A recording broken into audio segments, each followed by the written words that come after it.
Hola, esto es Radio Sefaradi y estas son las noticias. Las comenta Jorge, ¿qué hay? ¿Qué tal, Alejandro? Vamos con los titulares de hoy. Detenido en una localidad madrileña un joven integrante de Daesh muy radicalizado. El Consejo de Seguridad de Naciones Unidas analiza un proyecto de resolución contra la capitalidad de Israel. Las autoridades palestinas no se reunirán con representantes de Estados Unidos para tratar el proceso de paz en el futuro. La ultraderecha austriaca formará parte del nuevo gobierno. Estos son los titulares del día, después hablaremos de la agenda cultural. La policía española ha detenido en la madrugada del domingo al lunes a un hombre en la localidad madrileña de Majadahonda como presunto integrante de Daesh. Se trata de un joven de 19 años, nacido en Marruecos pero nacionalizado español, que llevaba radicalizándose desde los 16.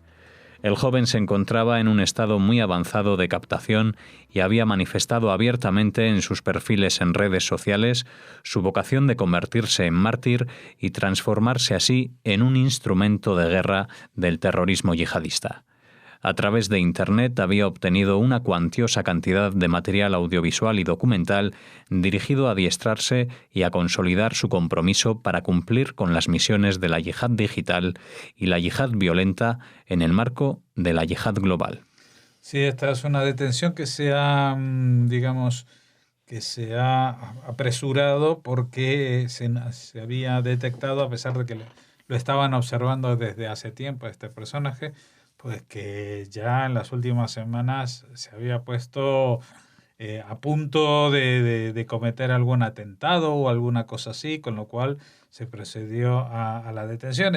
Este es un problema, me imagino, habitual en la política antiterrorista de España, que a diferencia de la que hasta hace poco tenían países del entorno como Francia o Bélgica o Alemania, pues trata de anticiparse al drama, porque no está esperando a que cometan un atentado para hacer la detención. Por suerte, aquí en España existen figuras calificadas en el Código Penal para proceder a detenciones antes de que cometan esos atentados, cuando ya se nota que el nivel de radicalización es importante y están a punto de cometerlo.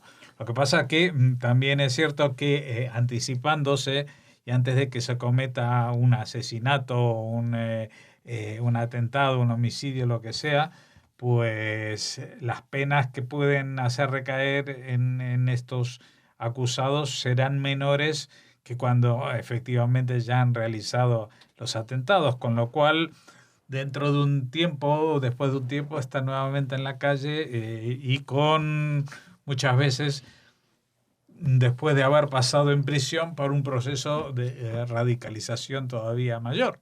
O sea que este es un dilema exactamente cómo tratar y cómo evitar ahora que, como hemos mencionado, Daesh está siendo totalmente derrotado militarmente en los feudos que mantenía en Siria e Irak, pues se prevé la vuelta de los combatientes o como mínimo las instrucciones a los yihadistas en los países europeos para que atenten y no solamente capten y distribuyan información y adoctrinamiento, sino que se pongan al servicio del terrorismo efectivo de una yihad violenta y en cualquier lugar del mundo. El Consejo de Seguridad de las Naciones Unidas analizará esta semana un proyecto de resolución que pretende dejar sin efectos legales cualquier decisión que convierta a Jerusalén en capital de Israel. El proyecto, impulsado por Egipto, no será aprobado porque en el máximo órgano de decisiones de la ONU, Estados Unidos tiene derecho de veto. El borrador, que no menciona a Estados Unidos, propone que cualquier decisión sobre el estatus de Israel no tenga efectos legales y sea nula y sin validez. También pide a los países miembros de la ONU que se abstengan de establecer misiones diplomáticas en Jerusalén, tal como lo anunció la Casa Blanca, aunque Estados Unidos manifestó que tardará varios años en trasladar su legación de Tel Aviv a Jerusalén. Sí, aquí digamos que convergen varias cuestiones. Una que, bueno, Egipto impulsa este proyecto de resolución al Consejo de Seguridad de Naciones Unidas, y uno dice, bueno, pero Egipto tiene un acuerdo de paz con Israel, con lo cual tiene un intercambio de embajadores, que aunque no esté la delegación en Jerusalén, sino en Tel Aviv, pues hay un reconocimiento al hecho de la existencia del Estado de Israel. ¿Por qué Egipto? Bueno, yo tengo mi teoría al respecto, es que Egipto tampoco puede decir, pues Trump lo que ha hecho pues es reconocer lo que todos sabemos, que Jerusalén es la capital de Israel, tampoco pasa nada, sino que tiene que demostrar algún tipo de oposición por la vía de alguna forma de protesta que no sea violenta. Y una de ellas es este intento de hacer algo en Naciones Unidas, un intento que por otra parte sabe que es totalmente infructuoso, porque el Consejo de Seguridad de Naciones Unidas tiene una serie de potencias mundiales que tienen derecho a veto y que tienen asiento fijo ahí, como Rusia, Estados Unidos, Alemania, creo que China, etcétera, etcétera, 5 o 6, el Reino Unido. Y luego hay una serie de puestos que son países por simple derecho a rotación, que cada vez van cambiando, ¿no? Y que España estuvo en el año 2015, creo, en este Consejo de Seguridad. O sea, sabe que este proyecto no tiene ninguna posibilidad de prosperar, por eso también lo presenta, lo da a conocer, la prensa se hace eco, porque suena muy rimbombante decir Naciones Unidas no puede permitir ningún cambio de estatus respecto a Israel. Vamos a ver, ¿qué quiere decir? Que el propio Consejo que ha determinado cuál es el estatus de Israel no puede volverse atrás de estas determinaciones. Esto es ridículo, ¿no? Y segundo, la recomendación o lo que querrían hacer, dice que los miembros de Naciones Unidas se abstengan de establecer misiones diplomáticas en Jerusalén.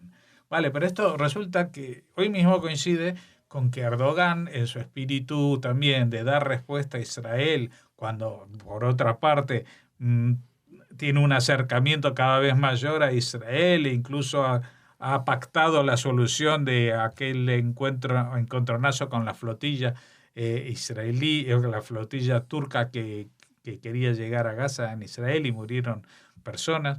Bueno, a pesar de todos estos lazos, digamos, informales entre Turquía e Israel, pues Erdogan dijo de que él quiere poner la embajada palestina en Jerusalén Oriental. Entonces la pregunta es, ¿en Jerusalén Oriental sí está permitido poner embajadas de un país que no existe, de un Estado que no existe?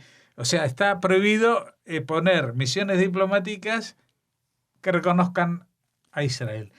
Pero sí parece que va a estar permitido poner misiones diplomáticas que reconozcan a un Estado inexistente, que sería Palestina, en Jerusalén Oriental, porque entre otras cosas, si todo el mundo habla de que lo lógico sería que se negocie entre las partes cuál va a ser la solución de este conflicto, es decir, entre Israel y los palestinos, nadie puede venir a determinar dónde será la capital de los palestinos, ¿no? Tendría que ser fruto de esa negociación. Eso es lo que ha postulado Israel desde el primer momento. Israel no dice no a que Jerusalén Oriental sea la capital del Estado palestino. Lo que dice Israel es que Jerusalén es la capital de Israel desde la fundación del Estado prácticamente, unos meses después en que se dictó la ley, que va a seguir siéndola y que respecto a lo que pase en la ciudad hay que llegar a un acuerdo para que no se llegue a la situación que había entre el año 49 del armisticio hasta el año 67 de la Reconquista, en que los judíos de una parte de Jerusalén no podían acceder a los lugares santos, entre otros el Muro de las Lamentaciones, porque se encontraban del lado jordano, y a pesar de que en el armisticio se habían comprometido a un régimen de visitas autorizado, en esos 19 años no hubo una sola autorización para judíos israelíes llegar a ese sitio. Con lo cual no quieren otra vez una división de la ciudad, no quieren que otra vez Jerusalén se parta por la mitad. Entonces, si va a haber alguna idea original posible para que algo que nunca ha existido, que una misma ciudad sin dividir sea capital de 2 estados, pues bienvenida sea. Hasta entonces, hasta que se encuentre esa situación, de momento Jerusalén es y será la capital de Israel. De momento, solamente de Israel. Las autoridades palestinas no se reunirán con representantes de Estados Unidos para tratar el proceso de paz en el futuro como respuesta a la declaración del presidente estadounidense Donald Trump de reconocer a Jerusalén como capital de Israel. En concordancia con lo que expresó el presidente palestino Mahmoud Abbas en la cumbre en Estambul de la Organización para la Cooperación Islámica, la OCI, las autoridades palestinas no se reunirán con ningún funcionario de Estados Unidos para tratar el proceso de paz, declaró el asesor diplomático presidencial Mahdi Kaldi. Este miércoles, el vicepresidente estadounidense Pence llegará a Israel desde Egipto, acudirá al día siguiente al Parlamento israelí y se reunirá con el primer ministro, Benjamin Netanyahu, pero no se trasladará a los territorios de la Autoridad Palestina. El presidente palestino alega que Estados Unidos ha tomado parte en el conflicto y lo rechaza como mediador de un proceso de paz, por lo que no se repetirán los encuentros con el negociador de la Casa Blanca para Oriente Medio, Jason Greenblatt, que visita a menudo la región con el fin de hacer volver a palestinos e israelíes a la mesa de negociaciones. Mientras tanto, continúan disminuyendo las manifestaciones y enfrentamientos en Gaza y Cisjordania entre grupos de palestinos y fuerzas de seguridad israelíes. Bueno, pues Abbas ha dicho que él no se va a reunir con los representantes de Estados Unidos. El berrinche este es otro de esos berrinches de cara a la galería, porque la autoridad palestina, entre otras razones para que mantenga esas relaciones con Estados Unidos, es una relación de dependencia económica. O sea, a pesar de todas las promesas, pues el dinero de los países árabes no llega como debería llegar para ayudarles, y la mayoría de las organizaciones humanitarias y no gubernamentales proceden justamente de Estados Unidos. La pregunta es la siguiente: más allá de que del berrinche entiendo que pues Abbas esté dolido porque Estados Unidos ha cambiado su postura. Ha cambiado su postura, pero vamos a ver en qué ha cambiado su postura. Ha cambiado su postura respecto a no postergar más, como han hecho todos los presidentes, una decisión del Congreso americano tomada en 1995, cuando la mayoría del Congreso era demócrata, no era del partido de Donald Trump. Estaba Bill Clinton en el gobierno, impulsó el reconocimiento de Jerusalén como capital de Israel. Desde entonces, lo único que ha pasado es que todos los presidentes, hasta el último Barack Obama, pues fueron postergando esa decisión porque tenían miedo a ver qué van a pensar los árabes de que nosotros apliquemos una ley que hemos votado en Estados Unidos. Pues se van a ofender con nosotros. ¿Cuál es la respuesta de Abbas a esto? Pues nosotros no los dejaremos participar en las negociaciones que tengamos para resolver la paz. Vale.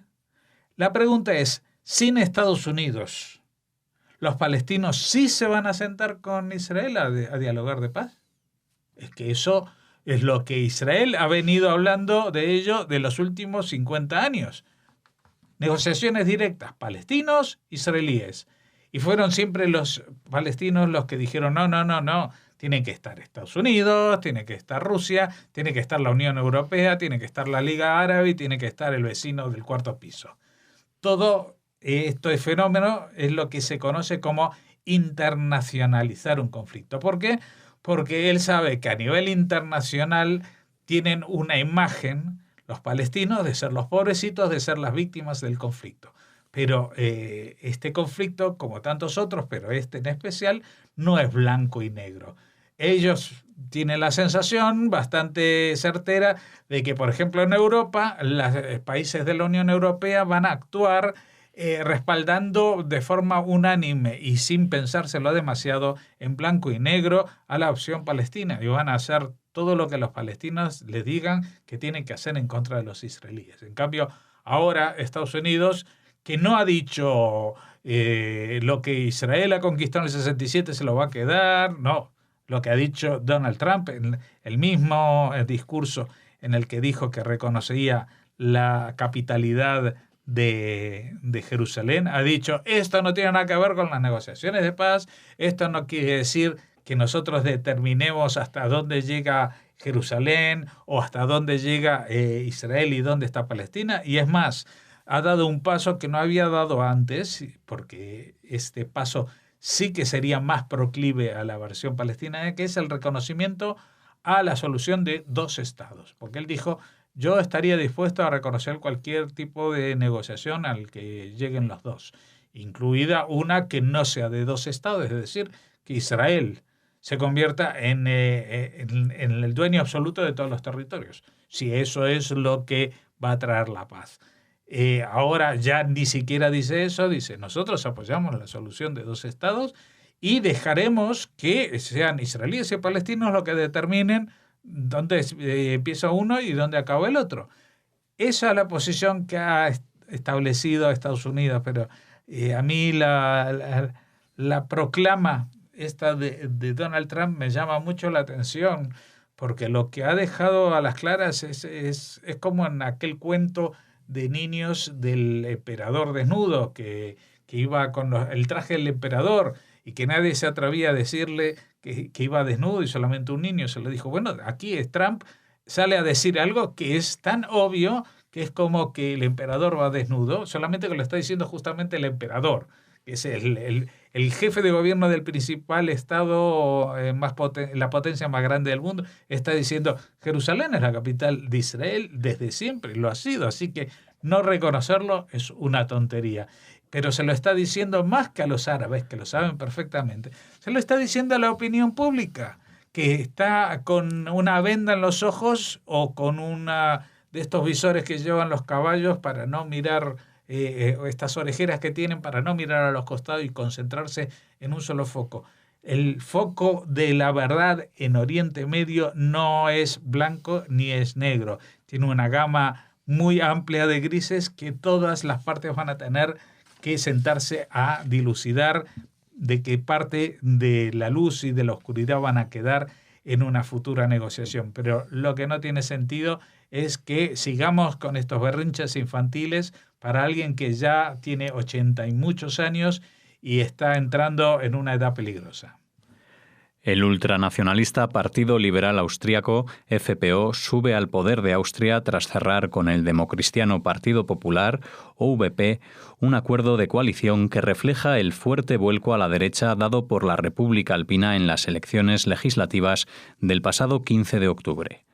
El líder del partido neonazi, Heinz Christian Strache, será vicepresidente del futuro canciller federal Sebastian Kurz. El nuevo gabinete, que se espera preste juramento el próximo lunes, contará con una mayoría de 113 de los 183 escaños del Parlamento y sustituirá al gobierno de socialdemócratas y democristianos que ha estado en el poder en los últimos 10 años. El FPO, surgido de una formación fundada en 1949 por antiguos nazis, entró ya en una alianza de gobierno con el OVP en el año 2000, cuando el partido estaba liderado por el fallecido George Haider. La subida de los ultras al poder de Viena generó entonces una fuerte oleada de protestas dentro y fuera del país y llevó incluso a la Unión Europea a imponer sanciones diplomáticas a Austria.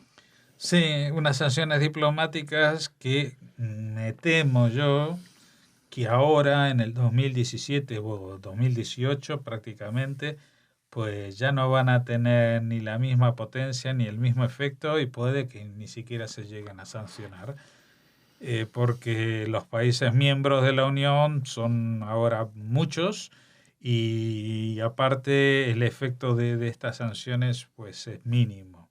Es un efecto político que sirve para vender en el mercado de la Unión Europea que ellos se oponen a este tipo de acceso al poder de partidos ultraderechistas, pero no es más que eso, no es más que una pequeña protesta. Lo que sí está claro es que más allá de lo que hoy proclame el Partido Liberal Austriaco, que quiere liberarse de su etiqueta de neonazi, pero que le va a resultar muy difícil, porque ellos vienen de ese contexto. No es que uno dice, es un partido de derecha, es un partido sí xenófobo, pero no tiene nada que ver. No, es un partido nacido del nazismo directamente. Es hijo, heredero, continuador de los que estuvieron a favor de entregar este país a Austria a las garras del partido nazi cuando invadieron en el año 38 de forma incruenta un país que se doblegó con alegría a su integración en el famoso Anschluss del año 38. El Partido Liberal Austríaco ya gobernó y ahora vuelve a hacerlo con este Partido Popular de este país. Y lo peor de todo quizás no sea lo que van a hacer, sino la legitimación que están obteniendo de cara al público europeo con otros partidos ultraderechistas, como diciendo, ven que no pasa nada porque los ultraderechistas lleguen al gobierno, pues que no salimos a matar gente, no salimos a hacer... crear campos de concentración, etcétera, etcétera. Eso ya está superado. También hay que ver que con esta unión de estos dos partidos pues van a tener un apoyo del 113, de 183 escaños, que realmente prácticamente, aparte de la mayoría absoluta, es casi la mayoría más importante. O sea, de 183, 2/3 serían 122 escaños y están a 9 escaños de tener esta mayoría que incluso les permitiría reformar leyes fundamentales o la propia Constitución.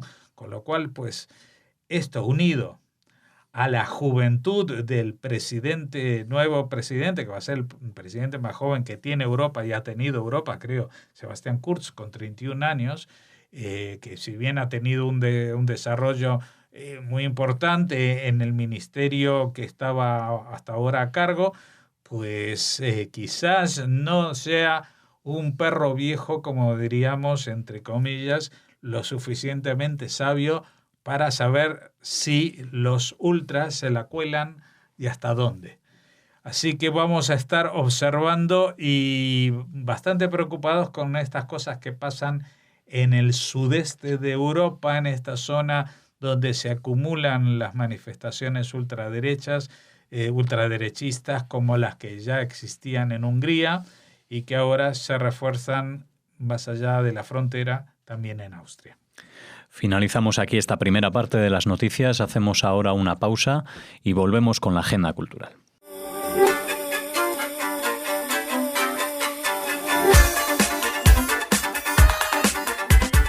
Ya estamos de vuelta aquí en la agenda cultural. Hola Raquel. Hola Alex, hola a todos. Para seguir semana, después de esas noticias de los lunes diferentes, volvemos a la actualidad, pero la agenda también nos saca un poco de las noticias políticas. Sí, pero no nos saca, no queremos tampoco de Hanukkah. No, eso no. Porque les traemos dos noticias relacionadas con la fiesta de las luces. La primera es que Men Gimel, ya saben, esta asociación melillense que se dedica a difundir la cultura judía, la cultura y las tradiciones judías, bueno, pues ha recibido el premio Hanukkah de la comunidad judía de Torremolinos. Es la primera vez que esta comunidad entrega sus premios Hanukkah, nacidos para reconocer la labor en pro de la igualdad, tolerancia e intercambio cultural de personalidades del mundo de la política y sociedad civil.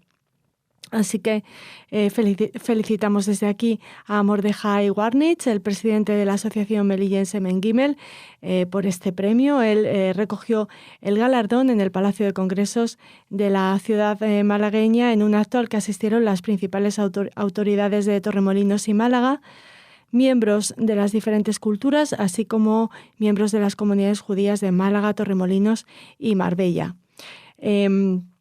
Es el tercer reconocimiento que recibe este año Men Gimel, porque también fue medalla de las 4 sinagogas sefardíes de Jerusalén y recibió la medalla San Isidoro de Sevilla de la Unión Nacional de Escritores. En el acto participó la Orquesta Juvenil de Málaga, con un repertorio de música tradicional sefardí askenazí.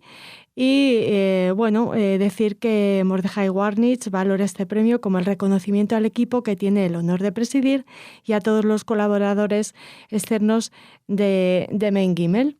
Así que desde aquí nuestra felicitación para Mein Gimel y también para la comunidad judía de Torremolinos que ha creado este premio Hanukkah. Pues cierra un buen año Mein Gimel, sin duda, con estos 3 premios. Y ahora no sé, ¿con qué tenemos? Pues seguimos con la única noticia que no tiene que ver con Hanukkah, pero que es una gran noticia, porque se ha inaugurado el Museo de los Judíos Italianos y de la Shoah. Se ha inaugurado la primera fase. Es una institución que dedicará su contenido a la historia de los judíos durante el primer milenio en Italia y quedará completado en 2020 con la creación de 5 edificios modernos que son una alegoría de los 5 libros de la Torá. Es la portada de nuestro informativo de hoy para que puedan ver una maqueta de lo que será este museo que se instala en la que fuera la prisión de la ciudad de Ferrara hasta 1992 y se ha convertido ahora en un edificio de inclusión dedicado, como les decimos, a la historia y la tradición judías. El primero de este tipo en Italia. El Museo Nacional del Judaísmo y la Shoah Italianos, MEIS, se centra en la historia de los judíos en la península itálica durante los últimos 2 milenios. A la inauguración asistieron el ministro de Cultura, Dario Franceschini, el presidente del país, Sergio Mattarella, y el embajador de Israel en Italia, Ofer Sachs. La inauguración, además, presentó la actividad multimedia Con los ojos de los judíos italianos, con la que se presentó la temática del mes, cuyo título en general es Judíos, una historia italiana los primeros 1000 años, que abarca desde la época de la antigua Roma hasta el medievo.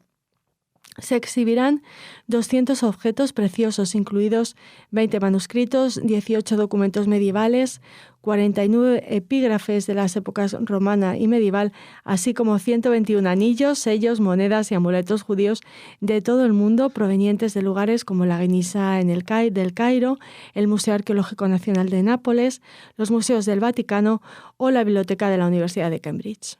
Pues un logro para los judíos italianos, sin duda, este museo que abrirá sus puertas o tiene previsto hacerlo en 2020. Bueno, y ahora antes de contarles la última noticia, esa que está vinculada a Hanukkah, queremos pedirles disculpas porque les hablamos de Hanukkah en Segovia con un poquito tendríamos que haberlo hecho con más antelación, porque se celebra precisamente este 18 de diciembre, este lunes, así que terminen de oír el informativo y vayan corriendo a la Plaza del Corpus. Paradójicamente se celebra ahí la Hanukkah. Será el escenario que se iluminará con el encendido de las velas de Hanukkah a las 8 de la tarde, o sea que oigan este informativo y corran si están en Segovia. El programa incluye la actuación del grupo de canto Canciones del Mundo y del grupo de danzas israelíes Compañía Gaya Danza. Este evento, como todos los que se celebran por parte de las comunidades judías en Oviedo, en Madrid y en otras partes, pues está abierto a todos los ciudadanos y en este caso está promovido por las áreas de turismo y cultura del Ayuntamiento de Segovia en colaboración con Centro Sefarat Israel, la Federación de Comunidades Judías de España, la Comunidad Judía de Madrid, la Embajada de Israel y la Red de Juderías de España. Aparte de este grupo, de la actuación del grupo Canciones del Mundo, que pertenece a los talleres del Club de Día de la Comunidad Judía de Madrid, ya saben, dirigido por Nora Usterman, pues tendrán la oportunidad de bailar con la compañía Gaya y Danza en un repertorio que está especialmente centrado en el folclore hebreo y en la música y la danza judías para esta fiesta de las luces. Algunos de los temas que sonarán en este encendido, 8 candelicas, Eli Eli o Buena Semana. Participarán la concejala de Patrimonio Histórico y Turismo, Claudia de Santos, Marifé Santiago, que es concejala de Agricultura del Ayuntamiento de Segovia, un representante de la Federación de Comunidades Judías de España, Jesús Arcos, que es uno de los responsables de cultura de la Embajada de Israel, y Miguel de Lucas, director de Centro Sefarat Israel. Y sobre todo segovianos y gente, que se apunte a esta celebración. Por supuesto habrá subhaniot y té calentito, que en Segovia también hará falta. Hará más frío que lo que hizo Madrid seguramente. Sí, seguro. Seguro. Pues nada, con esa celebración en turno de Segovia nos despedimos hasta mañana. Hasta mañana.